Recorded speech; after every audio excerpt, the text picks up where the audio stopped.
Thank you so much for joining us tonight as we begin to welcome Halloween. I'm Sarah Lent Fryer, Burton and Dee Dee McMurtry Assistant Curator of Prints, Drawings, and Academic Engagement, and the organizer of the exhibition Cunning Folk, Witchcraft, Magic, and Occult Knowledge on view upstairs in Halpern Gallery.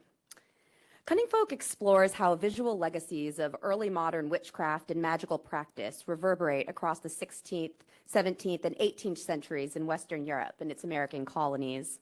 Its title refers to the magical practitioners known as cunning or wise people who were able to heal and protect the body, and whose identities were also understood in close relation to the rising anxieties around mythic wielders of harmful, diabolic magic known as witches. The term cunning, if you saw upstairs in the show, comes from the Old English kunan, meaning to know. And whether actual or imagined, these magical persons were believed and portrayed to possess tremendous power in the form of secret knowledge. And tonight's performers each safekeep those cunning arts through their deep knowledge of and creative dedication to those historic themes. This evening's events bring together a musical performance by the Living Working Ensemble and a poetry reading from Ariana Reines. I'll start us off with Stanford's land acknowledgement and then introduce our first performers.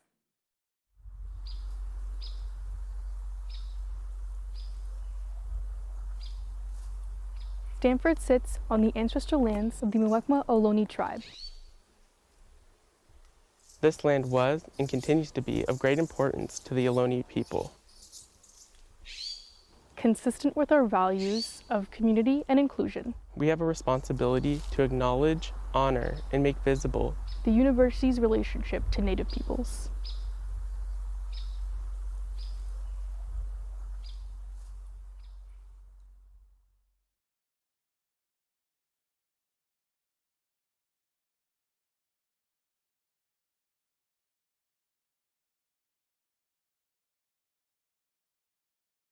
The Living Working Ensemble is composed of three extraordinary LA-based artists, Leslie Allison, Tamzin Elliott, and Freya Berkhout. The ensemble is led by Allison, an interdisciplinary composer and performer who leads ungenres ensembles like this one. They've collaborated widely and teach somatic vocal practice through their studio, Resonant Body, and Leslie is a published poet and essayist with their debut solo album, Touch Wood, to be released in November of this year. Tamzin Elliott is a harpist and composer specializing in historical performance. They perform Renaissance, Irish, and Scottish repertoire on the wire-strung harp, called a clarsach, and hold a doctorate in composition from the University of Southern California. Their current project, Maëlante, an opera on the maidenhood of Morgan Le Fay, reimagines the legendary enchantress of Arthurian lore.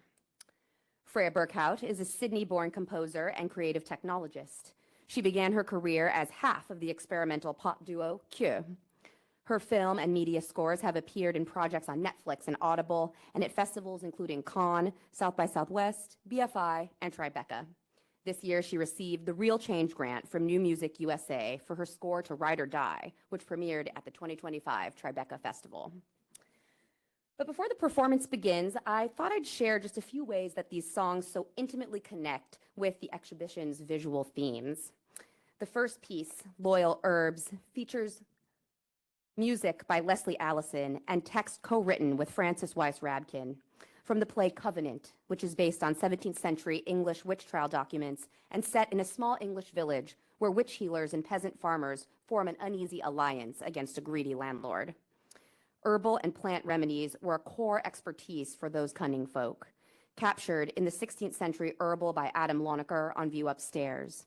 And this song features a way to teach young women to remember which herbs could be helpful with abortion, some medicine that is also featured in Candace Lynn's etching Sycorax's collections, which are collaged directly onto her portrait of the witch from William Shakespeare's play, The Tempest of circa 1610. Next come two interpretations of 17th century English witch ballads, originally printed as cheap woodcut broadsheets that circulated through streets and taverns, turning current witch trials into public storytelling via simple, repetitive verses set to popular melodies.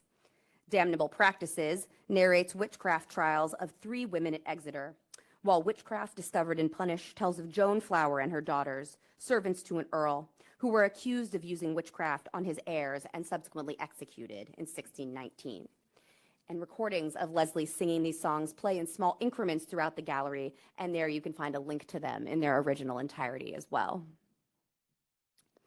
Spinning thread song comes from Tamzin's opera Maidelant. For centuries, the spinning of thread and the distaff used to do it has symbolized the power of women, from the fates of classical mythology to the domestic weapons of defiant housewives.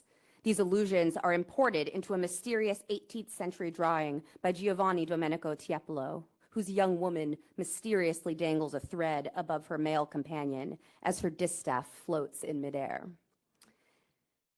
Finally, after you hear Tree's Blessing, also from Covenant, the ensemble will close with Today You Will Stand By Me, a new piece Leslie composed in response to the exhibition's 18th century magical text called a grimoire.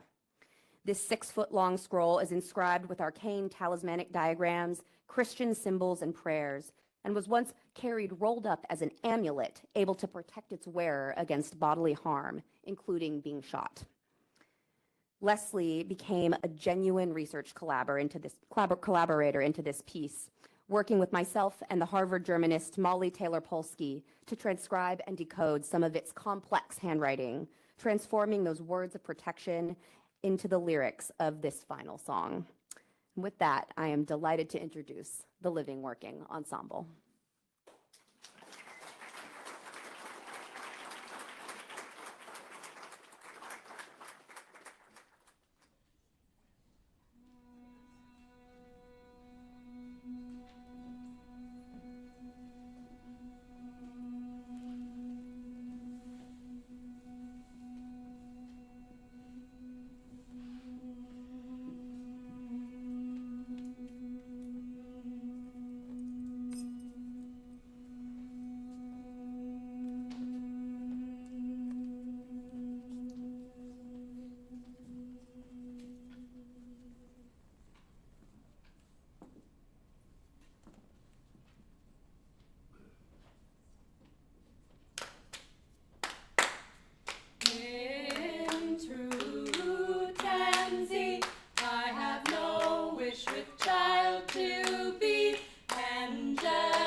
all in question brought. And so before the magistrates, when as a youngest magistrate, who being guilty of the fact confessed and told the same, how that her mother and herself claimed herself against the children of this lord to practice and proceed, and how her sister found a time across his blood to take, who gave it to her mother's hand, consuming spells to make, the which she pricked it full of holes and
did live all at once lost, brave, hopeful. They did live all at once lost, brave, hopeful. They did all live at all once their sad complaints begin. lost, brave, One lost a hopeful. child, They the did other live lost a all kite. at once Is lost, his brave horse, is that his hopeful they did squire? live all at once lost, brave, hopeful.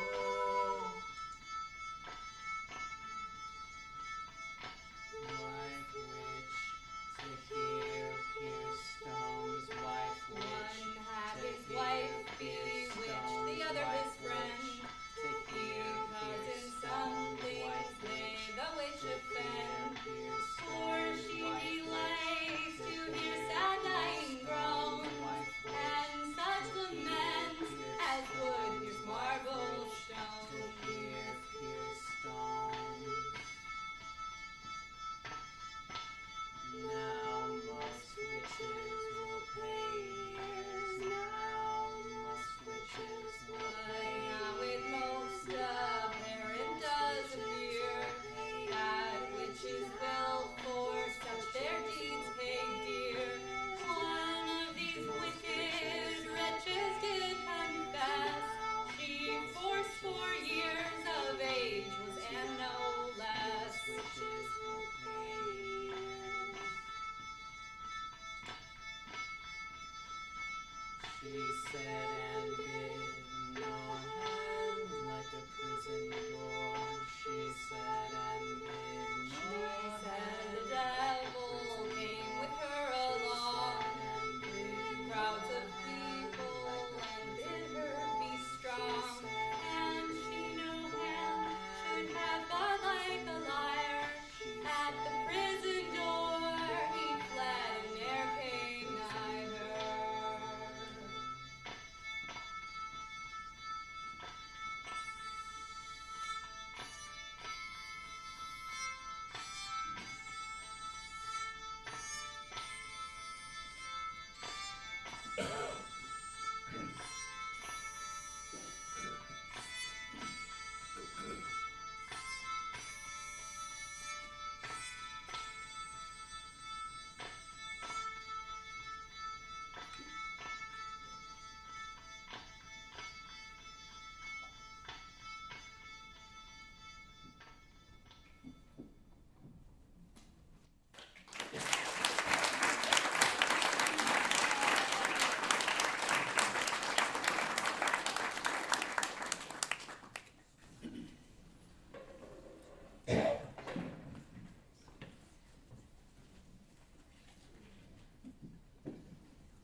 Your grandmother's hair has become the roots under the earth.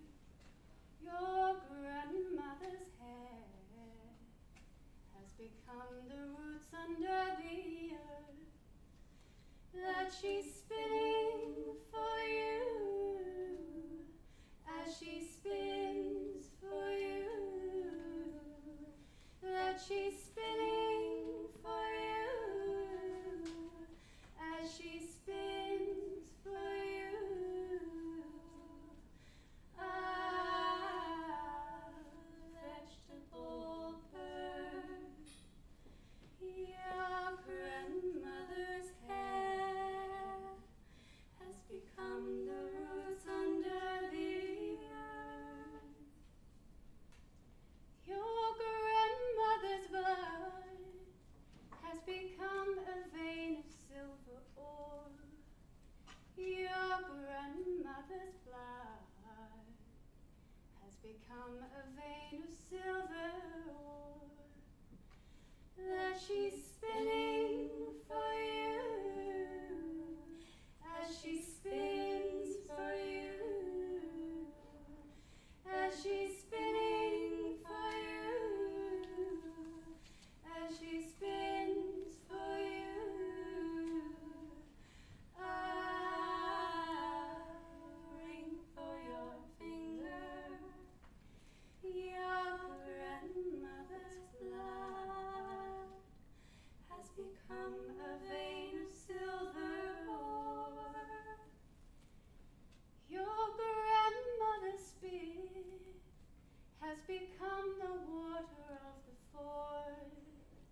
the water of the ford.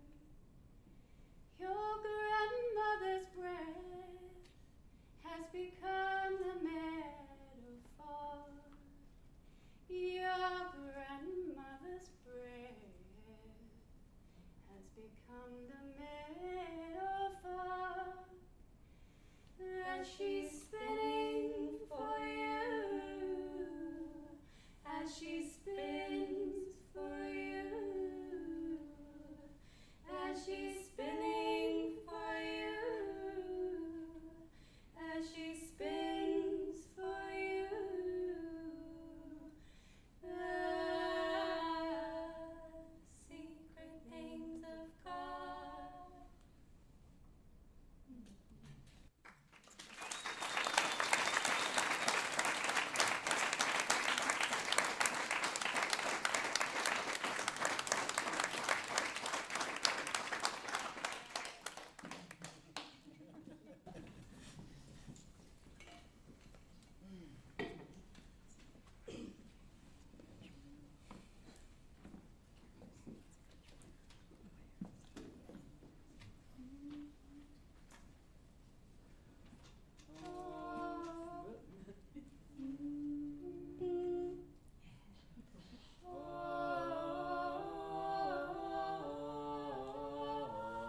We fly through thy canopy,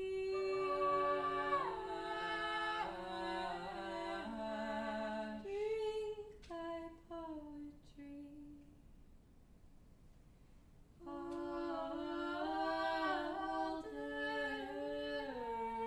Guard o'er our assembly, heal infirmity. Fruit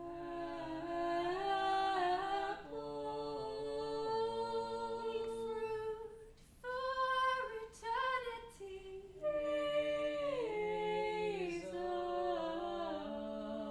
Wisdom set us free.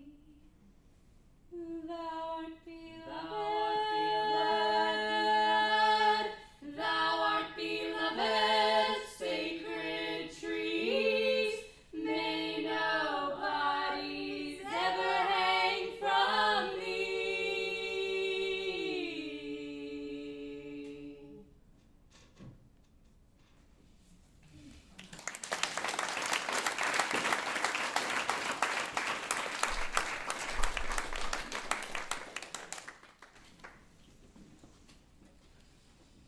This is about to be our last song, and I would like to thank all of you for being here, and all of the incredible staff that have envisioned this night and shepherded us to this moment. Thank you so much, Sarah and Christina and Connie, particularly for all of your help. This last song is the song responding to the grimoire scroll, which I highly recommend everyone take a look at. It's been so exciting to get to dive deeply into this mysterious object. I'm Leslie. That's Freya. That's Tamzin. Thank you so much for being here.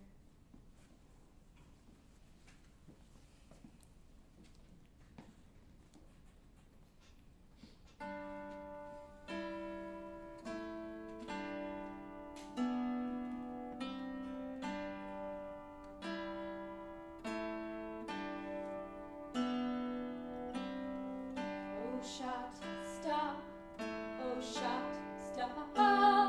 Stop short. Oh, shot, stop.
I'd now like to welcome the award-winning poet, playwright, performer, teacher, and translator, Ariana Reines. Named a crucial voice of her generation by KCRW Radio's Michael Silverblatt, her accolades and accomplishments are too numerous to list in full here. Her recent books include The Rose from 2025 and Wave of Blood from 2024. Other titles include A Sand Book, winner of the 2020 Kingsley Tufts Prize, The Cow, winner of the 2006 Alberta Prize, Coeur de Lion, Mercury, and The Origin of the World. Her 2009 play, Telephone, was the recipient of 2 Obie Awards. She has created performances for the Guggenheim Museum, Stuart Shave Modern Art, Swiss Institute, Performance Space New York, and many others, and since 2020 has led Invisible College, a hub for the study of poetry and sacred texts. While Ariana is now based in New York City, her creative roots remain entangled with the fraught history of her hometown of Salem, Massachusetts, the site of the infamous witch trials of 1692 and 1693, and a place where collective fear and the power of speech instrumentalized against the bodies of its locals, mostly women. I note that she shares this lineage with artists like Sunny A. Smith, whose sculpture, the Salem Witch Bureau, is on view upstairs and is conceived as a portal into that past as well as a refuge from it. Ariana's own work viscerally evokes the powerful bodily agency that those early modern demonologists and accusers who drove the trials so urgently feared in their writings and judgments on witchcraft. A strong current of esoteric knowledge runs through many of her poems, which are charged with themes of desire, the occult, and the transformative spiritual process of writing itself. In The Rose, classical mythology and medieval theologies around dangerous magical knowledge overlap repeatedly in the figure of the sorceress Medea, who also appears in multiple pieces upstairs. But most of all, I was endlessly inspired while researching the show by Ariana's cyclical approach to time, in which history is not merely a point of literary reference, but an actively inhabited and ever-changing site of near mystical inspiration and experience. I'm delighted for us all to share in this experience tonight. And please welcome Ariana.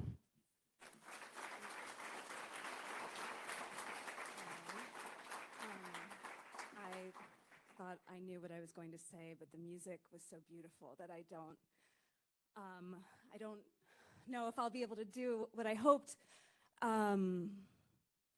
It's very peculiar to feel as though I'm coming home and I'm in a place where I've never been. This is my first visit to Stanford, and there's a lot I didn't know about this place. And I just want to acknowledge that it's a peculiar time of year. And it's the time of year, I suppose, when we are turning toward the dead. We're turning toward the other side and maybe allowing in more of the mystery and allowing ourselves to have fun getting scared. And it's interesting, being from Salem, like a Halloween in increasing dystopia is like funny because it's like, what are you supposed to be scared? Like, it's like, like boo, you know? And I just, every year I'm like, what, you know, what now? And it's, so I've never been to Stanford before, and I associated this place with, you know, cutting edge technology, entrepreneurship, sometimes extremely charismatic mendacity. And there's also a famous writing program here that I think I once applied to and got rejected from, if I remember correctly. But, you know, I didn't know that this university was founded. Do you guys know this story? Am I going to bore you if I tell you?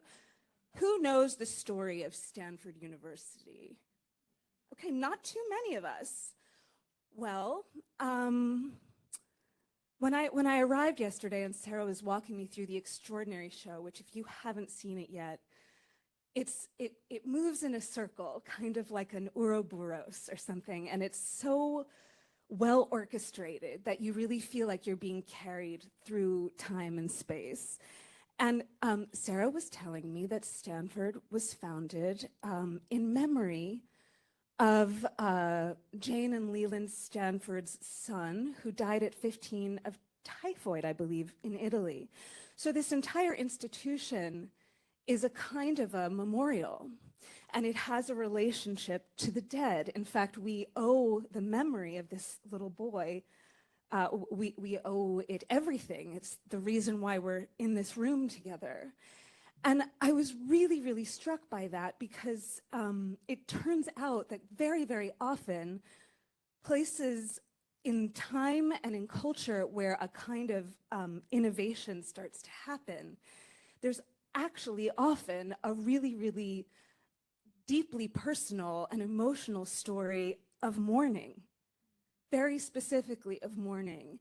And I found that so astonishing and so beautiful. And when I started researching, because I had jet lag, I was like up in the middle of the night Googling, which you can still do, but I'm sure that'll be like, it'll be like saying groovy in like 2 years. Antique. So I didn't know that this very building had fallen down twice. Did you guys know that? Death and rebirth, my friends. I also didn't know that Mrs. Stanford was murdered. In fact, she was poisoned with strychnine, allegedly, by the president of this university. So I would just like to dedicate my reading tonight to Jane and Leland and to their son and to all women who were poisoned for any reason, to all women who were able to start something from practically nothing and build it up to something quite extraordinary and actually quite spooky and perhaps even infernal. But we won't go there because why? So, sorry. It's weird. I am from Salem. It's weird. It's like, I'm not a witch, but it's like, why not, you know? And like, I'll go with it. But it's like, I always felt like being called witchy is like sort of an insult, you know? Like I've gotten it my whole life. I think it's a little bit of a pejorative, as is occult in some ways. It's like saying, being called witchy is like being told that like, there's something irritatingly forceful about you. I don't know. We won't go into that. I do want to acknowledge my mother and her memory. And perhaps we could just take a quiet moment to think of those loved ones of ours who are on the other side.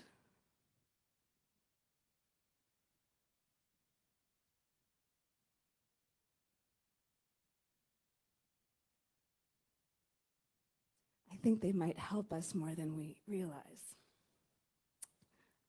My mouth is so dry that you're gonna have like gross mouth sounds happening, which is one of my pet peeves, so I apologize. I'm emotional. Hellmouth. Is this too sticky? You okay? I do. Can I have some water? It's like so gross. I used to think about it like when the radio host had dry mouth, and I was like, why can't he just drink a glass of water? So we're just gonna hang out a minute. Sorry, I wasn't prepared for the emotion. Yeah, maybe this is the place that's really spooky though. Could we talk about like, is it infernal? Thank you. All right, we don't have to talk about AI. Sorry.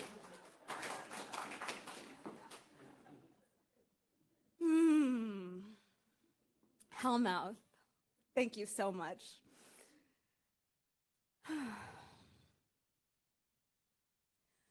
I lost my mother on the surface of the earth. I lost her in public. Never agreed to what we've been doing with nature of which I am a part. After pulling flowers, I had nightmares, rusted trowels and spades in radial formation, each displaying a single human organ as if dug up, as if an offering. I crush my need for self-expression all the time, even though it's my profession. Do human bodies come from underground, as the ancients thought snakes did? I compress my thoughts, the bodies of serpents under the amorous bulk of a mountain. If you fail to build in yourself a secret room, the culture will simply conduct its cargo and traffic up and down you. You'll begin to feel like an airport commending their product efficiently from mouth to gate. Host body. Interrogation devolving into X-ray. I see through everything passing by way of me, mouth of the city, lip of the country, making improvements on the danger in me, revising the charter I drafted to kill with. I got so angry I could no longer eat. My charter governed only me, grenades and pomegranates growing underground. There is a secret culture underground whose womb foments visions. Here lie also the black hole and the solar neutrino, the secret and terrible shovelings of love. Loading my chasm with myth and gunpowder, tamping it all down with a stick. When you're a revolutionary soldier with only one bullet, what else can you do? In this economy, myth costs less than a bullet. Hardly anyone understands it anymore, which is why you can't really sell it. They've ruined the internet. For weeks, we were looking for Wild at Heart, finally accepting on what felt like our final night together, it had been scrubbed from the ethers. If you didn't already know it, how would you know to seek it? Or the reality of fire, as even recent artists have shown it. Ours was a love our phones made possible and tooketh away. Buying and selling our worst nightmare to one another was a speedy intimacy, sheer drop to the depths, fabricating mutual dreams at the edges of our mouth, where grandparents who lose their native language hide their dreams, like a stone phallus manufactured for the hand of a devotee, communicating cult drugs to the core of me, where business also is transacted. For vision, too, is business. And so is love, like ours. I seated myself in silence, votary offering to all of shrieking time.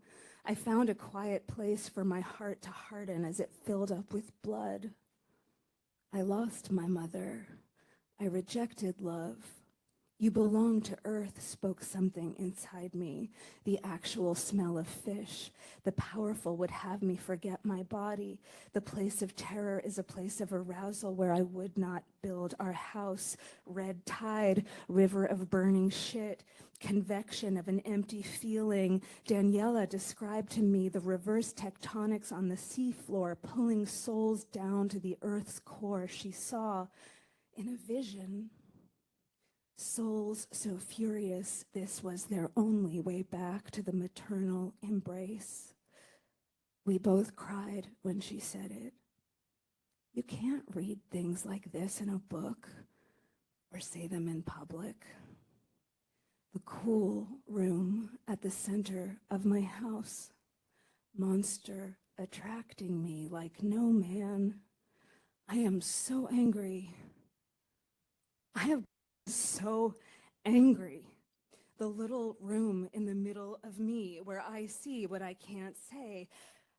I have to stay moving, evade the imperial calendar, my father's beard whitening in the blackening sockets of his eyes. I live in time, chasm of stars, discipline of magnetism in the navel of the labyrinth, horned monster, potions of the eye, attributes I share with the spider light my way. It's better not to speak of such things. The girl in the story often doesn't even want a man, but they don't teach you that, do they? She wants a devil, an animal, to escape the raping god, to be a tree. The girl who pulled flowers to be sucked under, the girl who led the hero through the core of his ordeal. All heroes grow ashamed of the assistance they depend on.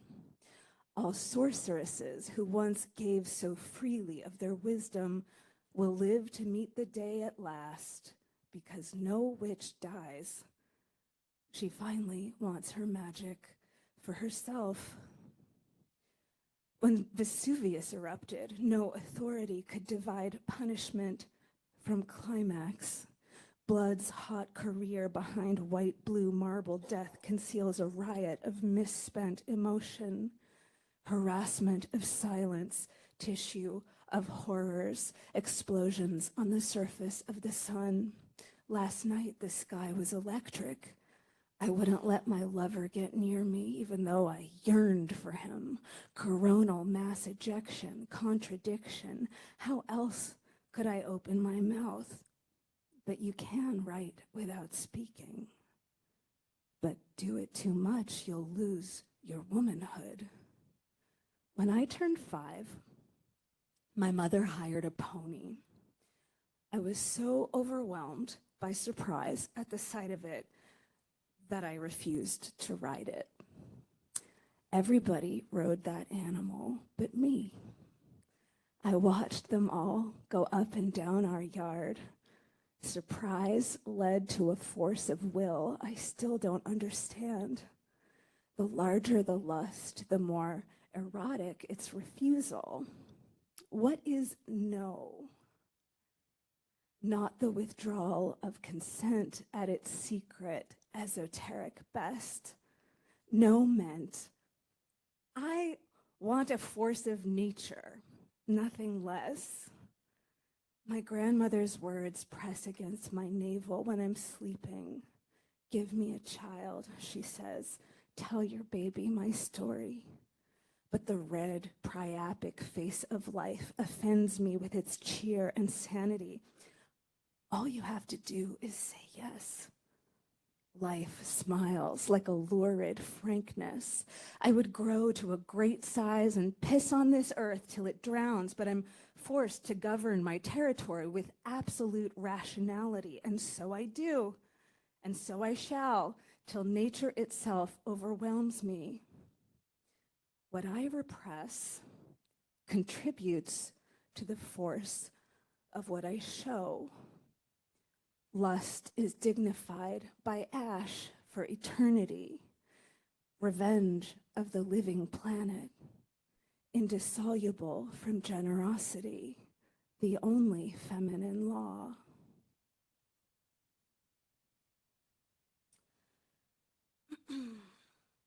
So I wrote these 2 books, Wave of Blood and The Rose. I wrote them basically at the same time. And I was sort of in a fever. It's weird and overdetermined to be from Salem, but we're here for a specific occasion, so I'm going to tell you a little bit about my mother. She wasn't a witch, but she wasn't not one, you know? But maybe that's true for everyone. My mom was paranoid schizophrenic, and as she was sort of becoming crazy, she was manic, and in her mania, she became very mystical. It was a very mystical mania, and she started writing screenplays and doing astrology and chanting, and she was very inspired. And then something that's a very Massachusetts thing started to happen, which is people started to hospitalize her. And this is a very normal, common thing. It's also like part of divorce, like she's crazy, like put her away. But she was crazy, but also it's hard for me to figure out how crazy she was and how crazy she was driven, if that makes any sense. And so the rose is sort of wrestling with the question of yes and no. Basically, say yes to life or don't. The whole book is structured that way. And Wave of Blood is, it's about menstruation and digital time during genocide. So that's a bad idea for a book. Anyway, I wrote it, and that means I don't have to write it ever again. There's something about feminine time, I think, that the digital has a difficulty with. There's something about a feminine rhythm, a cyclical rhythm to a kind of knowledge that the knowledge itself is pulsed out rhythmically that I don't think our digital worlds have yet found a way to interface with and understand. And it's interesting to, like, something that really bothers me about the internet is like it's something like 80% porn or something. It's some like crazy amount. And that's really irritating because it's just in the air. It's like this this like very, very big thing that's happening all the time, invisibly, yet everywhere. And somehow it's like we're living on the crust of the earth or something, or like we are the tip of the iceberg and like underneath it's just all porn. For me, that's like Halloween scary. And it's every day. So I'm just gonna read you one more poem.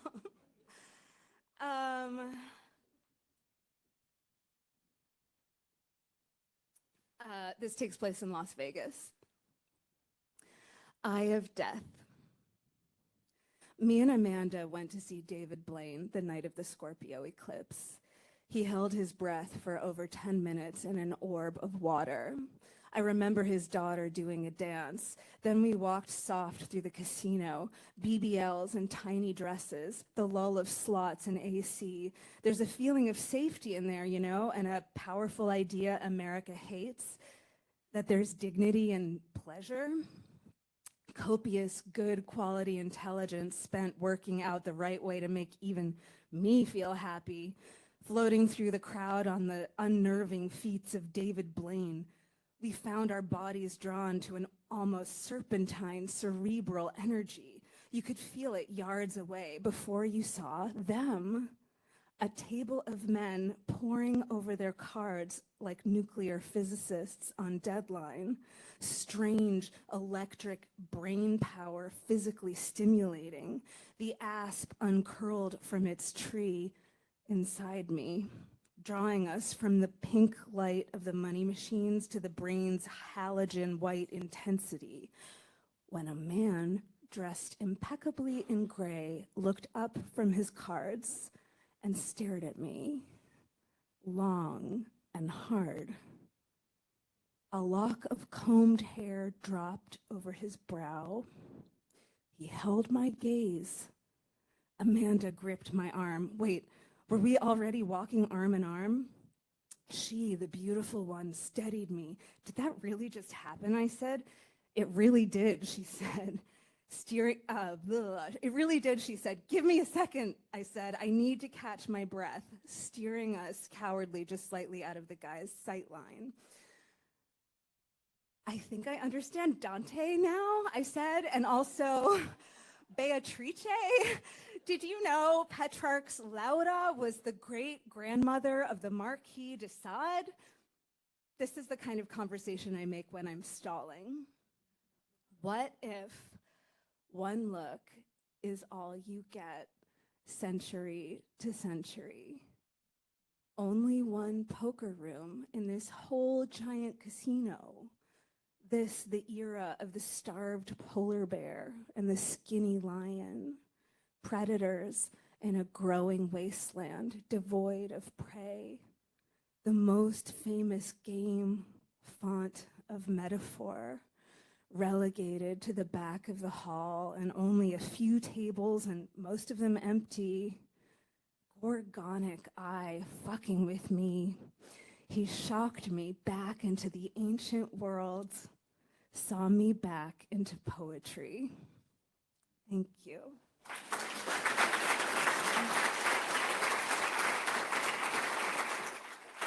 Okay. Quick Q&A first. I have a question, I guess, for everybody. That wonderful song that you put together based on the scroll, the talisman, is that going to be available for people who are viewing the exhibition ongoing?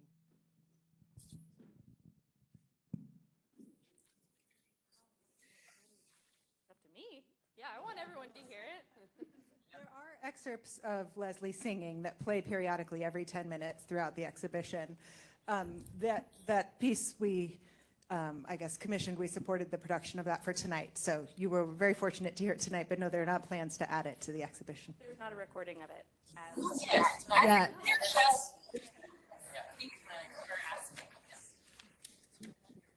If you're in Los Angeles, we're going to try to do the whole program again somewhere. I can just ask out loud.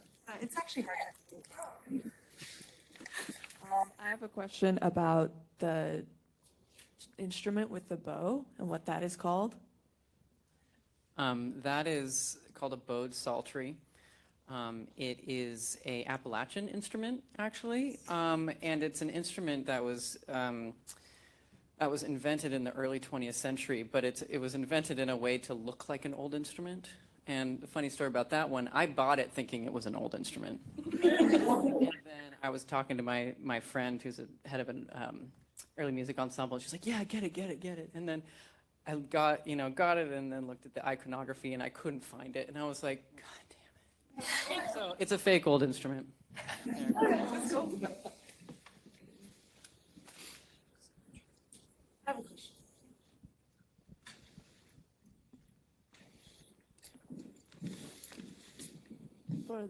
For the poet, what was the book that you were just reading from of yours? The Rose. It was excellent. Oh, thanks.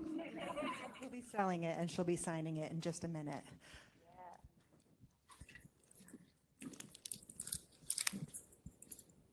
I have a question regarding, I guess, I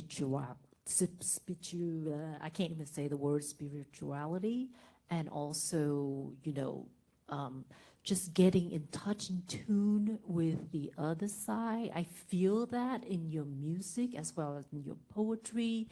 How do you lean into it, and when do you tell yourself to pull away from it? Because it can be overwhelming.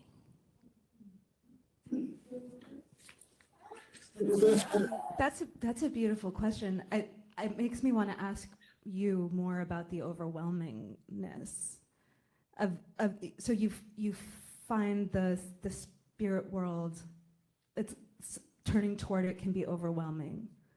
Yeah. Isn't chanting but also scary at times? Yes. And then just like when you creativity, you get into the flow, and sometimes it's like, oh my gosh, it's morning, and then you're exhausted, but not really. Yes. Continue, and when you pull away, and it's just pulling you in. And It's a beautiful question, and I know that there's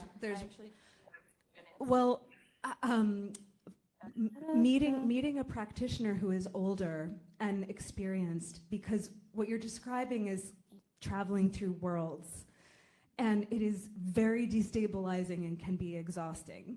And it's weird because there's lots of worlds that we live in and communicate with in order to be, and it's like there's a lot of logistics and like aftercare and practical tips that experienced older people have. And I think if you're not in a family where this is taught or experienced, or in a lineage where there's some formal structure where you're being initiated and things are being taught to you, it's good to have someone in your life that you can learn from, because a lot of it is like literally it's like the practical side of being a complete wild mystic, you know, like what to wear, what to eat, like how many days off of work you have to take.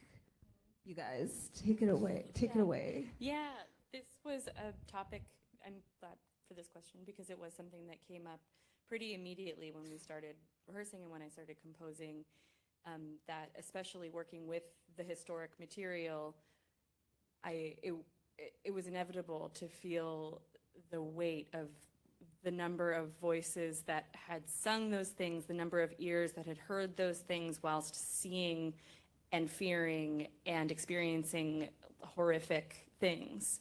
And to write music, you have to do a lot of repetition. And so I was really noticing at the beginning especially that I was like, no, I need more protection to do this work, because it started feeling really scary and I got kind of depressed. And luckily working with my friends and bandmates did make a big difference, and like starting each rehearsal in an intentional way to connect with each other and to ground our bodies and our voices was really important. And I think also having the counterbalance of the new material that was another side of that, an imagined other side of that history that I have to hope and believe in, really helped. But yes, it is overwhelming. Would you talk about the protection? Would you, if you're willing? You said, I need protection. Could you tell us a little bit what kind of protection? If you don't have to say it all. I mean, when I was in my studio preparing to work particularly on the ballads, and when I knew that that's what I was going to be spending my time with, I did like a 20-minute solo ritual, lighting some cedar wood and acknowledging all of the spirits that were attached to the material, and speaking out loud that I was not reproducing the pain that was in those stories, and that in my goal and intention was to share these stories to honor their memories. Because one of the things that felt scary about repeating all of this stuff was like, I'm not that guy. I'm like, this isn't actually my voice saying these things. But I did that and thanked everyone that was there, that heard me, and did the same thing at the end of each time composing. We also talked a lot about what the set would feel like, so that we could have a gentle way in and a path out of the darkness, because it was really important to go there. And because we're all composers, we know what it's like to go there. You have to emotionally do that work for the piece to be rich as you want it to be. But we also knew that we needed to have a way to rescue ourselves. And so we wanted to make space for finding that darkness and the rage if it came out, because we are the descendants of these people, you know? Wicked rage, wicked charms, exactly. And so we needed to make space to have those feelings and then step it back and find a safe way home. Yeah. Say something as well. You know, and I was so happy that one of my pieces from the opera could enter into this, and so happy that it. I was so happy that that the spinning song managed to be that place, coming back after Witchcraft Discovered, which is one that when we were rehearsing and arranging, and there was a kind of care that went into the arranging that I I felt for you having to work with the material in between. And then like we would come in and be like, how can we manage these words and do it in a way that doesn't feel violent, doesn't feel like it's taking advantage of the violence. And as much as it's hard to imagine, I am so happy that the spinning song came after that, because my vision for that work is just to see those women who could easily have been those women, just doing what they do. Just living. So I'm glad that we could, we hear these men's words and we see these women just living in this. So, yeah, great question. Get this far away from me.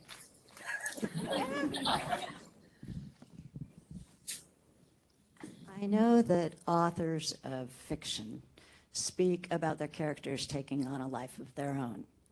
Does the same thing happen with your poetry and with your lyrics and your composition and with the music as well? Does it take on a life of its own? Yes, it does. It takes a little while for it to do, but then as soon as it does, all of the decisions after that point become easy, because it's saying what it is and what it wants. I want to agree, and I just want to add, there's a peculiar thing about poetry, which is it's kind of nonfiction, but it's like nonfiction from this part of your soul that doesn't know it knows all of that. You know what I mean? So it ends up, so the poem is doing all this stuff and then showing you all these things about your reality. So it's not an invention, but it's this dimension, it's this other dimension of reality that you don't know you're living in. At least I'm saying me. I don't know I'm living in that dimension, but then the poem is like, yes, you are. And that takes on a life of its own. And then the weird thing is it changes your whole life, and then it messes up your life. Very dangerous. It's very dangerous. I was going to say the opposite. I was going to say that the songs become my friends. Yeah.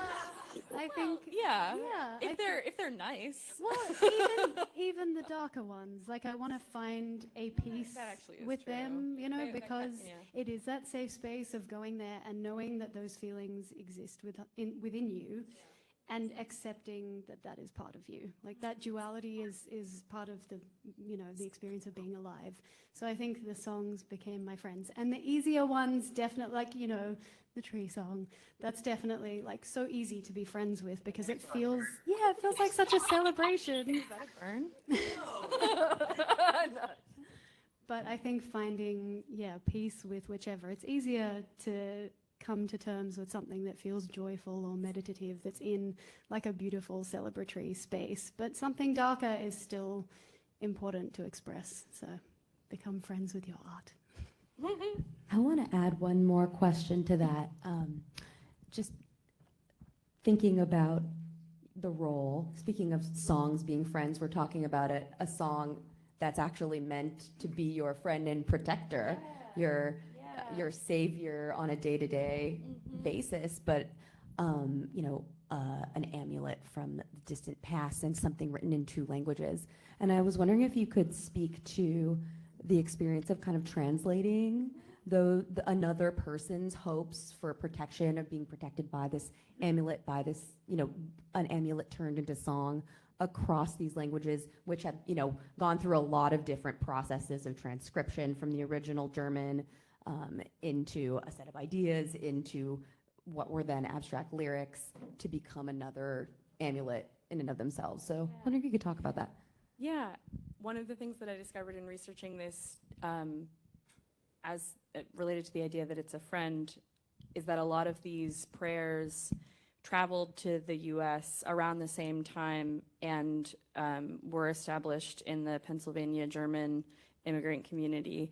And the book of spells and prayers that was passed around and used was called The Long Forgotten Friend. So that is true. I had so much fun working on this because you don't know who the last person was that could read it. The handwriting is like a code. It's not at all legible handwriting. This person like invented their own handwriting, so the paleographer had to, you know, figure out, decode that, and then it's kind of like colloquial and old German and sort of decode that, and then all of the like bizarre unique spellings. And it was it felt like a friend. I became friends with the scroll. It felt like a very comfortable place to go and like pick apart and find. And I translated, the paleographer also translated the text, and her purposes were different than my purposes because I was trying to find poetry and repetition and sonic interest, sonic interest. And so I did my own translation that served more of those purposes, but I couldn't have done it without her amazing transcription and decoding. And it was just so fun to work with Christina and Molly, the paleographer, and yeah, it was really fun. Yeah, I was going to ask you something similar, so I'm just going to piggyback just a little bit on that one. So then what attracted you, Leslie, to this in the very beginning? I mean, how did this all come about? It's such an ancient piece, such a talisman that... How it all came about is actually kind of a cool story, which is that I had written 2 of the songs that you heard that were from Francis, who's here's play Covenant, like 6 years ago, and haven't worked on it in a little while, and got an email from Sarah, who we didn't really know each other, but had a mutual friend, asking if I had any interest in this material at all, and like kind of describing what the material was. And I already knew all about it and had already done all of this research and had already... It's crazy. Yeah. Crazy. And so it just like really felt like a mystical intervention. It was very fitting. Yeah. Thank you so much, everyone. I do feel like I want to make sure we have a little time for the book signing and the tea, and the museum closes at 8. So But we're going to don't cut stop off the Q&A. talking. Please don't leave. Give us just a few seconds to roll out the book table and the tea cart, and we hope you'll stay, and you can ask questions directly and individually if you'd like as well. Yes, Thank now you you so can much have for the being tea. here.